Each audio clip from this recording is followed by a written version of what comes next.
mean, right now, you can see right here behind me, the water just keeps moving further and further up the beach here because we're getting right to high tide at Wrightsville Beach. Still, plenty of people here out on the beach, and the waves, that is the biggest thing we've seen. They just keep getting bigger and bigger as the evening goes on. We are also seeing plenty of surfers, though, trying to take advantage of this.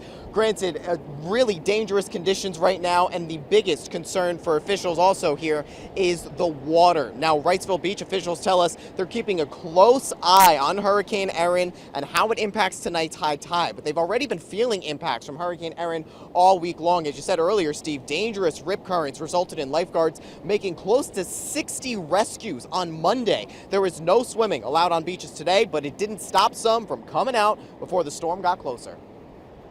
Very high tides, with high tide being later this evening and the storm being close to the coast tonight. We're expecting very high storm surges and then high tide to possibly increase from that.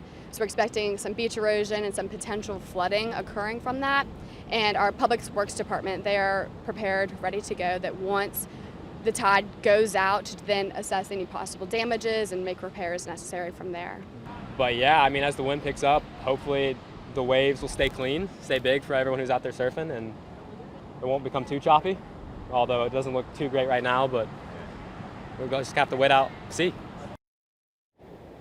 Again, those waves keep getting bigger and bigger. We see so many people who have come out to the beach right now. All they're doing is standing on the beach and just recording the waves because they are not used to seeing waves this large here at Wrightsville Beach. Now, we will be here all night keeping a track on the conditions here as Hurricane Erin continues to get closer to North Carolina. We'll keep you updated as we are waiting to see just the impacts from that hurricane. That's the latest here in Wrightsville Beach. I'm John Dowding, ABC 11 Eyewitness News. Yeah, if you guys